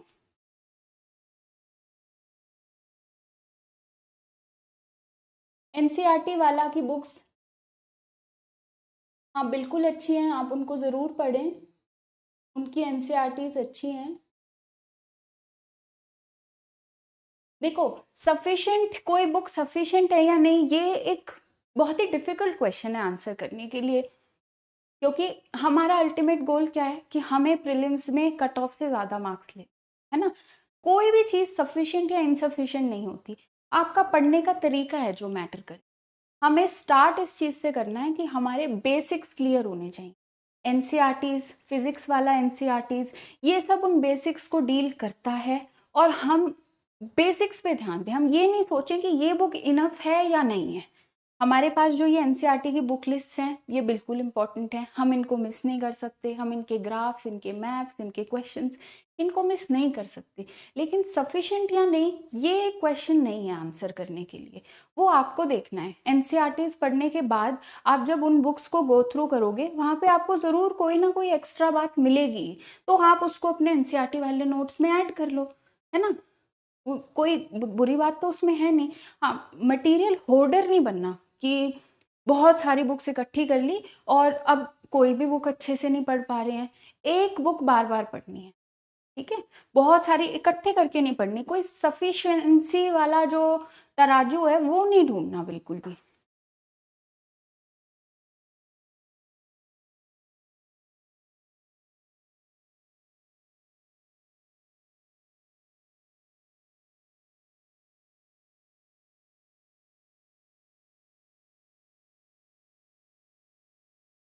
अच्छा, कुछ लोग पूछ रहे हैं कि एनसीईआरटी पढ़ने में कितना टाइम लग सकता है।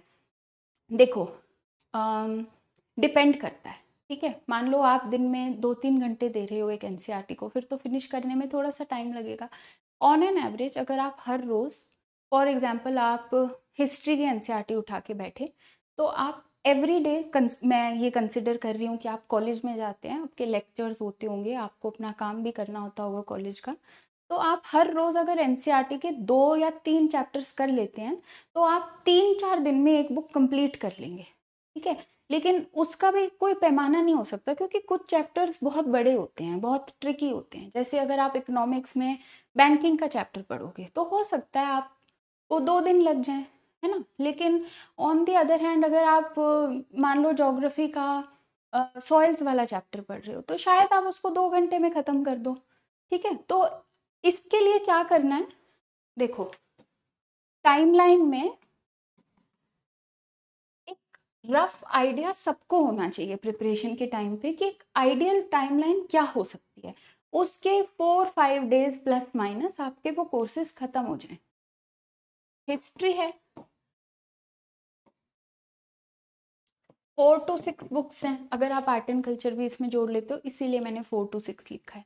तो आपको करीब करीब 1 मंथ तो लग जाना चाहिए पढ़ने में, है ना, क्योंकि आप उसको अच्छे से पढ़ोगे, समझोगे, लिंकेजेस बनाओगे, नोट्स बनाओगे, है ना, तो इतना टाइम लग जाना चाहिए आपको।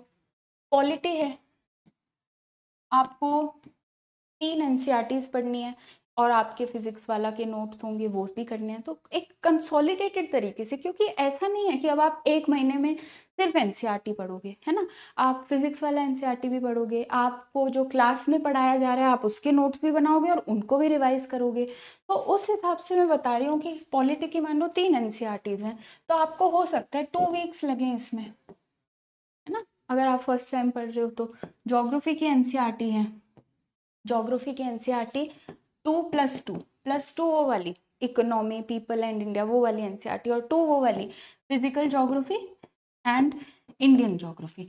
ये वाली 2 एनसीईआरटीज के लिए मेरे हिसाब से इस वाली एनसीईआरटी में, फिजिकल ज्योग्राफी वाली एनसीईआरटी में अच्छा खासा टाइम लगता है और लगना भी चाहिए, क्योंकि ये बहुत ही कॉन्सेप्चुअल है एंड वेरी इंपॉर्टेंट ऑल्सो।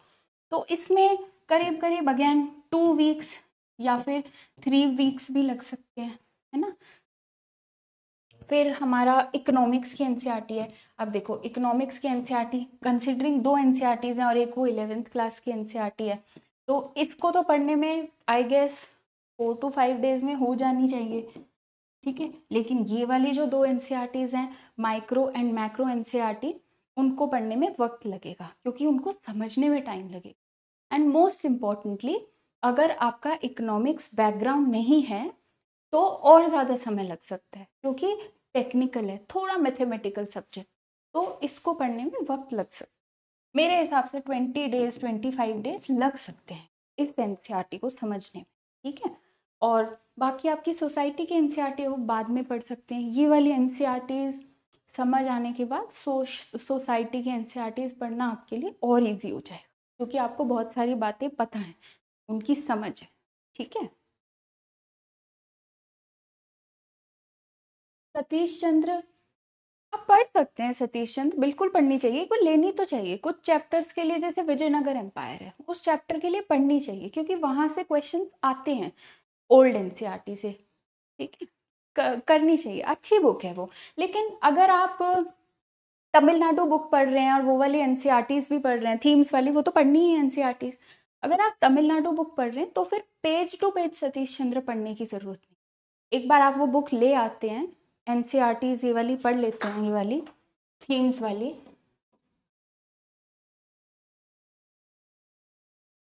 ये देखो, एक बार आप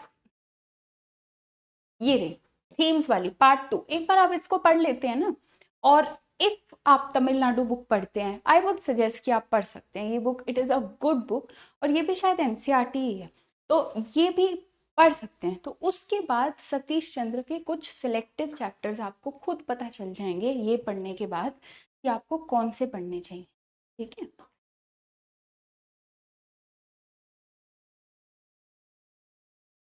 एनसीईआरटी समबडी इज आस्किंग कि 6th to 12th की करनी है, कहते हैं 6th to 12th की करनी है, लेकिन आप खुद लॉजिकली सोचो, 6th क्लास की एनसीईआरटी में बहुत बेसिक मटेरियल होता है, स्टार्स के बारे में लिखा है, कॉन्सुलेशंस के बारे में लिखा है, आप एक बार खुद देखना, गूगल पे जाओ, एनसीईआरटी में 6th क्लास की ज्योग्राफी या हिस्ट्री की एनसीईआरटी डाउनलोड करो और इनसे कंपेयर करो, जो भी 6th की एनसीईआरटी में, ऐसा नहीं है कि वो यहाँ मिसिंग होगा, ठीक है।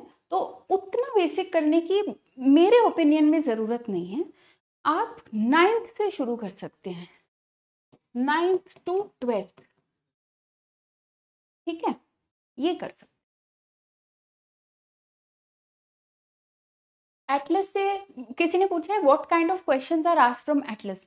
एक तो जो प्रीलिम्स होता है उसमें मैप वर्क के भी क्वेश्चंस आते हैं, रिवर्स के बारे में पूछ लिया, जैसे मुझे याद है वेस्ट टू ईस्ट गंगा की ट्रिब्यूटरीज का ऑर्डर पूछा था, तो वो तो एटलस से ही हो पाएगा, ना, एक सेकेंड,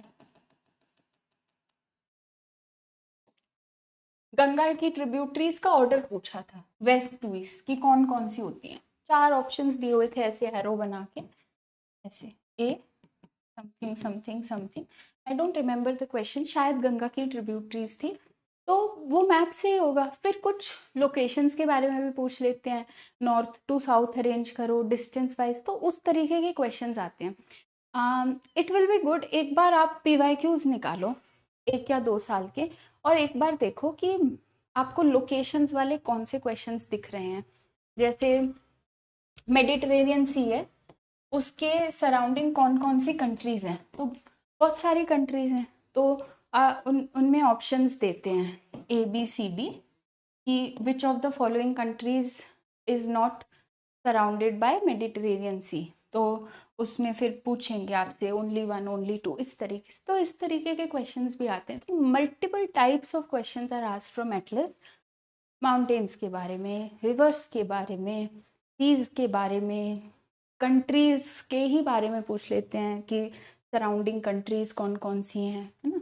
तो ये आते हैं।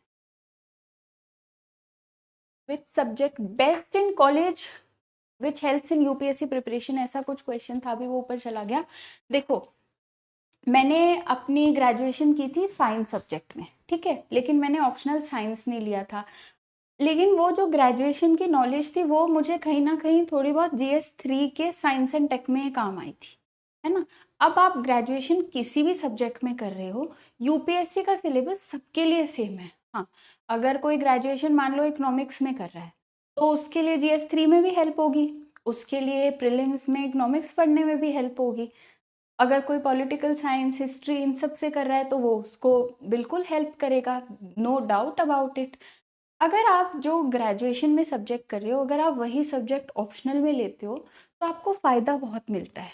अदरवाइज फ्रॉम अ स्क्रैच एक नया सब्जेक्ट करना पड़ता। उसके अलावा GS के लिए मैनेज हो ही जाता है। आपको पॉलिटी पढ़नी है, GS के लिए, प्रीलिम्स के लिए ये सब पढ़नी है, you will be able to manage it, है ना। फर्क पड़ता है, ऑप्शनल में काफ़ी हद तक फर्क पड़ता है, क्योंकि मैंने देखा था कि जो मेरे फ्रेंड्स थे जिनके ग्रेजुएशन में वही ऑप्शनल सब्जेक्ट से सेम सेम थे, तो उनके लिए रिलेटिवली इजी था अपना ऑप्शनल प्रिपेयर करना, कंपेयर टू मी जहाँ पे मैंने कम्प्लीटली नया सब्जेक्ट पढ़ा, है ना। एस्से के बारे में somebody is asking, देखो एस्से कोई 2 मिनट में मैं एस्से के बारे में बता दूं ये काफ़ी डिफ़िकल्ट चीज़ है। तो हम इसके बारे में एक सेपरेट लेक्चर में मेंस के जो जैसे एथिक्स है, एस्से है, उसके बारे में ज़रूर डिस्कस कर लेंगे, ठीक है।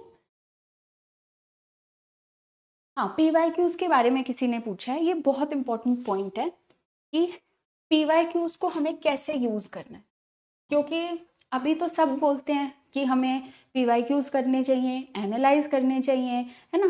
कैसे करें ये तो पता नहीं। तो I will take a break of 1 minute and I will be back 1 minute में।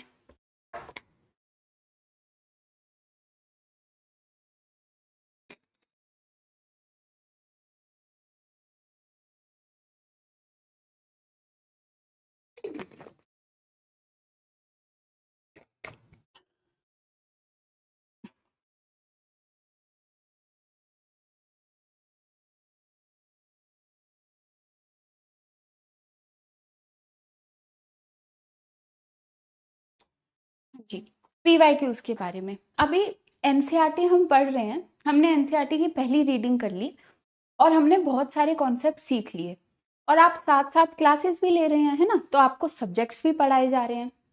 उनके साथ साथ PYQs देखना बहुत ज़रूरी है, क्योंकि देखो हमें UPSC का एग्ज़ाम करना है। UPSC की तरफ से हमारे पास 2 ही चीज़ें अवेलेबल हैं, एक तो सिलेबस और एक PYQs, है ना। यही 2 चीज़ें अवेलेबल हैं। ये हमने देख लिया, ये क्या सोर्स है कि एवरी ईयर पूछा क्या जा रहा है, इस सिलेबस में से क्या आ रहा है ना। अब ये पता करना बहुत ज़रूरी है, इसको एनालाइज करना बहुत ज़रूरी है, और ये हमें हेल्प भी बहुत करता है। एक तो अगर आप PYQ एनालिसिस नहीं करते तो आप उतने कॉन्फिडेंट नहीं होते। एक बार PYQ एनालाइज आप करना सीख जाओगे और उसको कर लोगे, आपको कॉन्फिडेंस भी आएगा, और जब आप सब्जेक्ट्स पढ़ रहे होगे ना तो आपको पता भी चलेगा कि आप राइट डायरेक्शन में जा रहे हो या नहीं जा रहे हो। कैसे? देखो, पीवाईक्यूज के थ्रू ना थीम्स पता चलते हैं कि एग्जाम में कहाँ कहाँ से क्वेश्चन ज्यादा आते हैं। फॉर एग्जाम्पल हिस्ट्री में बुद्धिज्म जैनिज्म, विजयनगर, है ना, ये बहुत ही फेवरेट थीम्स हैं यूपीएससी के, है ना। ज्योग्राफी में अर्थक्वेक्स, लैंड फॉर्म्स, क्लाइमेट, जो वर्ल्ड क्लाइमेट्स हैं, इन पे काफी सवाल पूछे जाते हैं।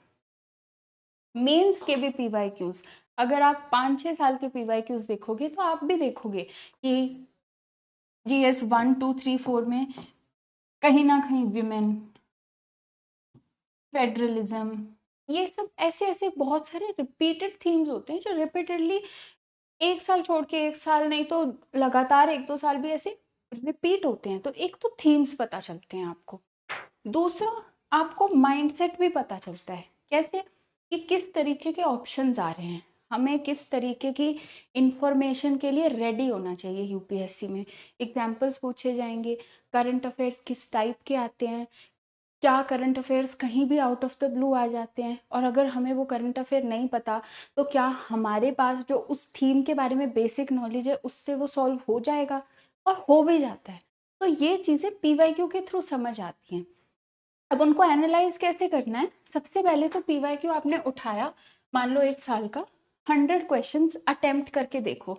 एक बार आपका सिलेबस हो जाए उसके बाद करके देखना, पहली रीडिंग के बाद आप एक बार करके देखना एक पेपर, और 100 क्वेश्चंस अटेम्प्ट करने के बाद जो आपके ठीक क्वेश्चंस हैं एक बार उनको एनालाइज करना, जो करेक्ट क्वेश्चंस हैं उनको, कि आपने उनमें से कितने क्वेश्चंस में स्मार्ट गेस किया, है ना, आपने कितने क्वेश्चंस में एलिमिनेशन यूज किया, उनमें कौन से टाइप के ऑप्शंस आपके ठीक निकले, फिर गलत वाले क्वेश्चंस एनालाइज करना। फिर उसके बाद थर्ड लीग ऑफ एनालिसिस क्या होगा पीवाईक्यूज में, कि कौन कौन से थीम्स आ रहे हैं, किस तरीके के क्वेश्चंस आ रहे हैं, 1 ओनली 2 ओनली वाले आ रहे हैं, बोथ 1 and 2 वाले आ रहे हैं, कैसे कैसे ऑप्शंस आपको दिए जा रहे हैं और वो किस टाइप से ठीक हो रहे हैं, है ना, कहाँ से क्वेश्चंस फ्रेम किए जा रहे हैं, ट्रेंड्स कितने पूछे जा रहे हैं, क्या बहुत सारे फैक्ट्स आते हैं। तो इस तरीके का एनालिसिस आपको एक डिटेल फॉर्म में करना है, ठीक है।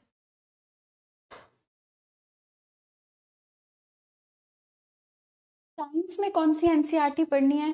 साइंस में साइंस में देखो, हमने जो एनसीईआरटी यहाँ पे अटैच की थी वो सिर्फ इन्वायरमेंट के लिए पढ़नी है। साइंस, जो साइंस एंड टेक का हमें पोर्शन कवर करना होता है ना, उसके लिए मैंने पर्सनली कोई एनसीईआरटी नहीं पढ़ी थी, इसीलिए मैंने यहाँ अटैच भी नहीं की।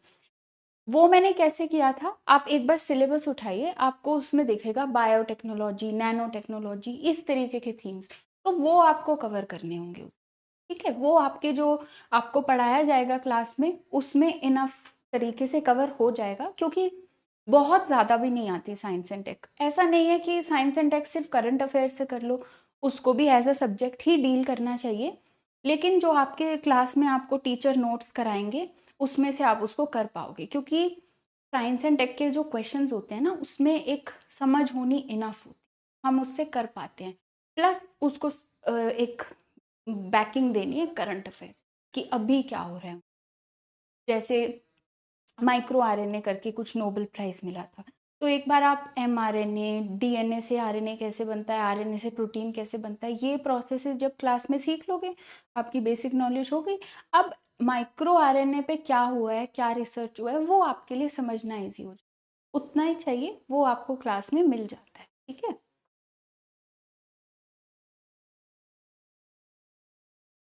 How to do revision? देखो,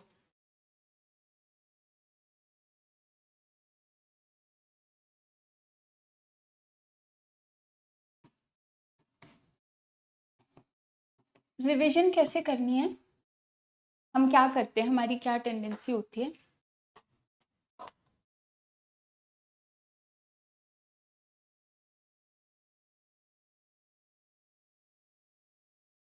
रिवीजन कैसे करते हैं, हम क्या करते हैं कि हमने मान लो एक बुक पढ़ ली, अब हमें वो रिवाइज करनी है, हम क्या करेंगे, हम रीरीड कर लेंगे, हम अंडरलाइन कर लेंगे, या फिर हाईलाइट कर लेंगे। They are bad methods of revision, very honestly telling you. Why? क्योंकि हम रीरीड कर लेते हैं, वही फैक्ट हमने पहले पढ़ा होता है, वही बात पहले पढ़ी होती है, उसको रीरीड करके हमने क्या किया, हमने हमारा रिवीजन से सबसे पहले ये समझना ज़रूरी है कि उसका पर्पस क्या है। हमें ये फिगर आउट करना है कि जो हमने चीज़ पढ़ी थी, हमारी मेमोरी में हमें वो कितनी याद है, हमें उसके बारे में क्या क्या पता है, और हमें क्या क्या हम भूल चुके हैं। रिवीजन मतलब एक बार फिर से उसको दोहरा लेना। तो पहले तो ये पता लगाओ कि कितना पता है उसके बारे में, फिर देखो कि ये चीज़ मिसिंग थी, अब ये ऐड ऑन कर लेते हैं, है ना। इसीलिए active recall, active recall, recall मतलब फिर से दोहराना, रिवाइज करना ही होता है। रिवीजन एक्टिवली रिवीजन करना, है ना। एक्टिवली कैसे रिवीजन होगी, ऐसे ही देखो करके देखते हैं। देखो मान लो हम कोई एक टॉपिक रिवाइज करके देखते हैं, ठीक है। ट्रॉपिकल साइक्लोन, ट्रॉपिकल एरियाज में बनते हैं, क्या कंडीशंस होती हैं, 4-5 कंडीशंस होती हैं, वो आप लिख लोगे। टेम्परेचर इतना होना चाहिए, लो प्रेशर कंडीशंस होनी चाहिए, विंड स्फीयर कैसे होना चाहिए, ठीक है, आपने ये लिख ली। उसके बाद डायरेक्शन क्या होती है, कितने टाइम तक आते हैं, किस समय पे आते हैं ज़्यादा, किन रीजन्स में आते हैं, उसका आपने वो एक डायग्राम बना लिया, आई वाला, आई वॉल, इस तरीके से इस डायग्राम को समझ लिया कि यहाँ लो प्रेशर होता है, इस डायरेक्शन में जाती हैं। अब आपने कर लिया एक्टिव रिकॉल, है ना। अब आप अपनी बुक खोलोगे, अब आप देखोगे कि यहाँ आपने क्या छोड़ दिया जो आपको मेंशन करना चाहिए था, आप क्या भूल गए, ठीक है। ऐसे करते हैं एक्टिव रिकॉल, और यही एक अच्छा मेथड भी होता है, ठीक है।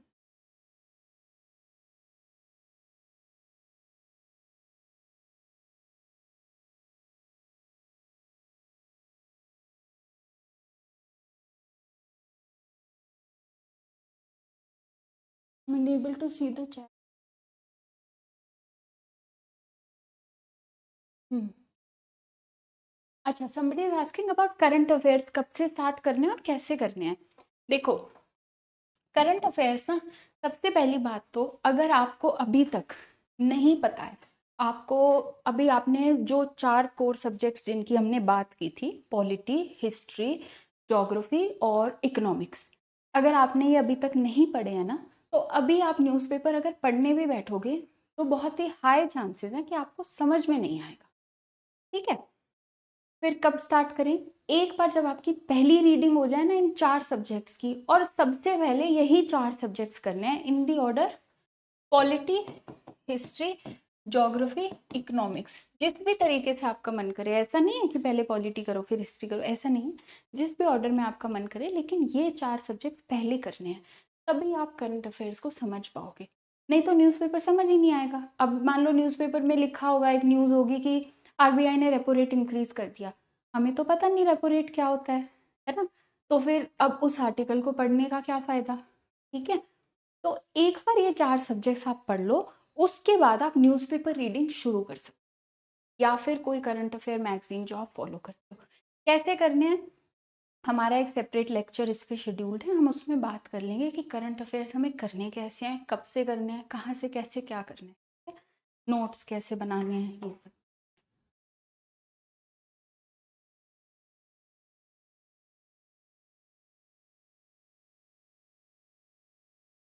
How to do value addition, देखो एनसीईआरटी आपका ना एक बेस सोर्स है, अल्टीमेट सोर्स नहीं है, उसको सपोर्ट करना है बाकी बुक से।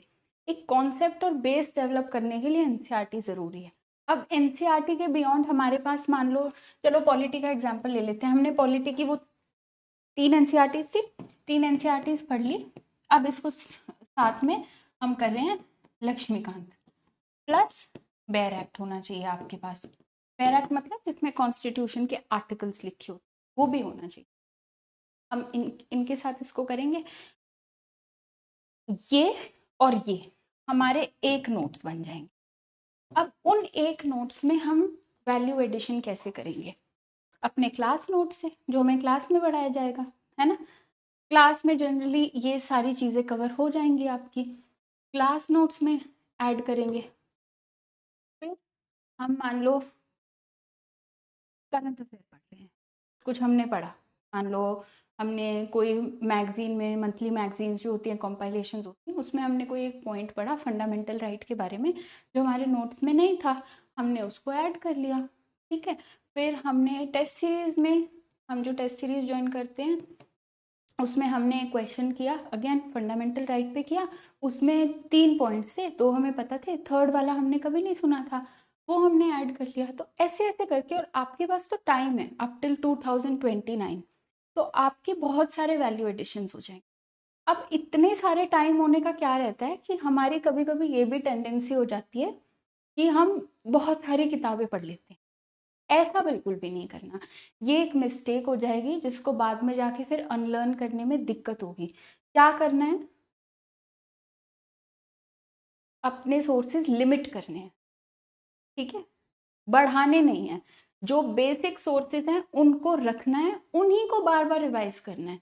जैसे हमको बचपन में बताते थे ना कि एक बुक को 10 बार पढ़ना है, 10 बुक को एक एक बार नहीं पढ़नी। सोर्सेज यही रखना है, लक्ष्मीकांत पढ़नी है, बार बार पढ़नी है, बैरक्स पढ़ना है, अपने क्लास नोट्स पढ़ने हैं, बार बार उनको रिवाइज। हाँ, उसमें कोई एडिशन करने की जरूरत है वहीं पे कर लो। एक नया मटेरियल मत लेके आओ कि टेस्ट सीरीज में या फिर even for the matter PYQ में एक क्वेश्चन उस बुक में से था, अब आप पूरी वो बुक पढ़ने लग गए, ऐसा बिल्कुल भी नहीं कर। ठीक है,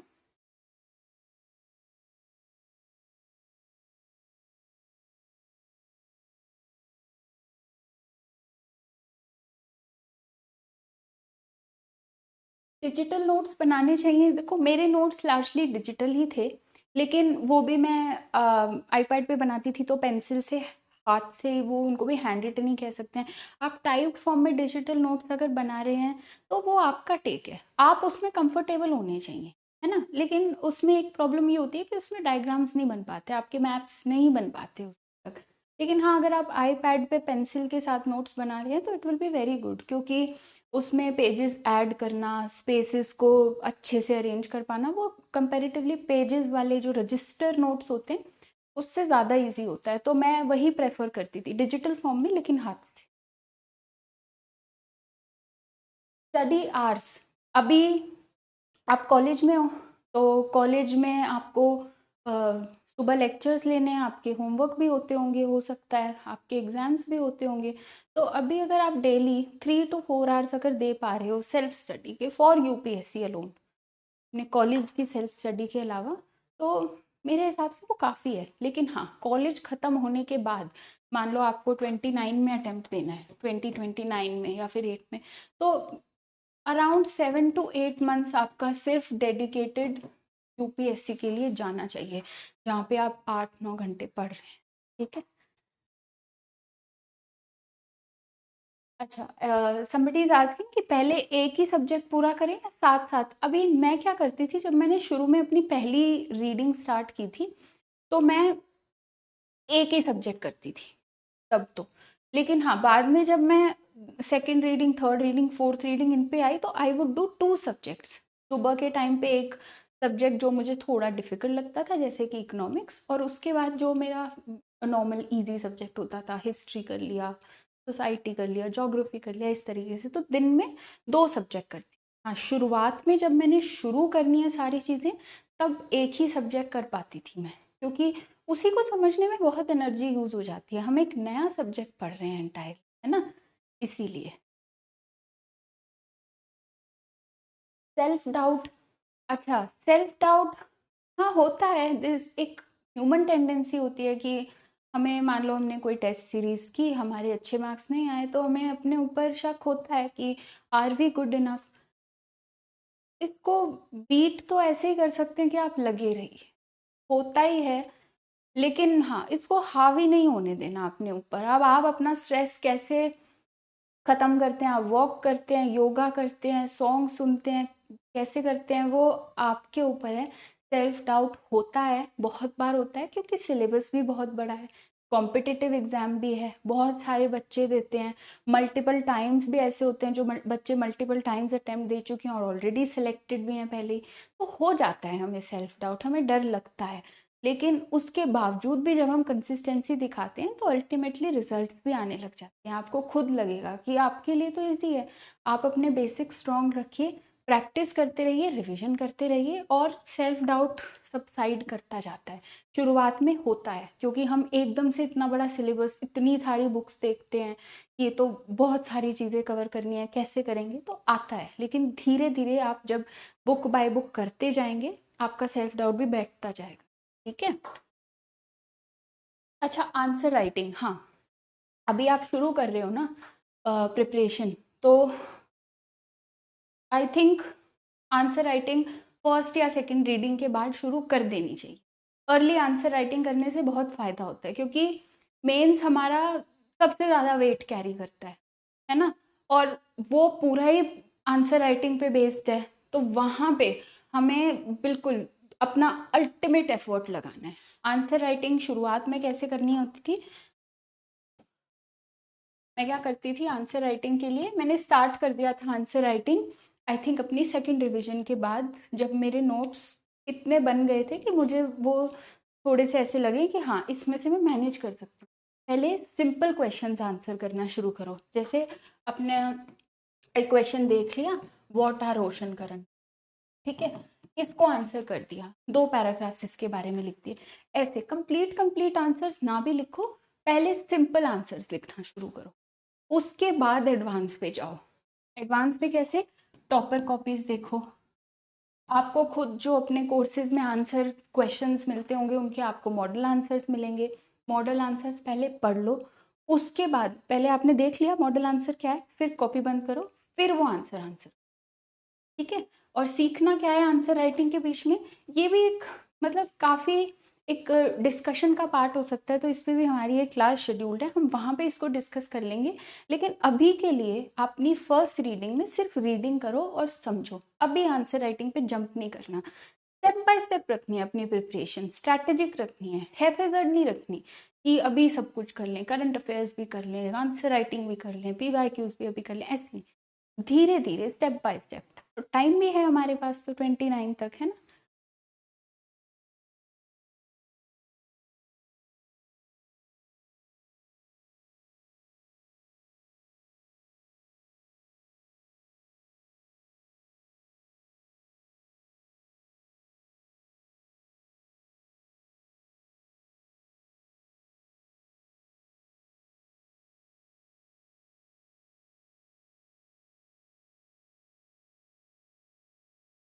अच्छा चलो, I think we are done with the doubts also. अभी जो डाउट्स आ रहे हैं वो ऐसे हैं जिनके ऊपर हमारी क्लास ऑलरेडी शेड्यूल्ड है, तो आई होप आपको एनसीईआरटी की इम्पोर्टेंस समझ आई होगी, एंड आई ऑल्सो होप कि आप इसी तरीके से भी उसे पढ़ेंगे, समझने के तरीके से, सिर्फ एक बुक लिस्ट को टिक मार्क करने के तरीके से नहीं कि सब बोलते हैं कि एनसीईआरटी पढ़नी है तो पढ़ के रख दी। ठीक है, चलो, thank you very much everybody and see you next time.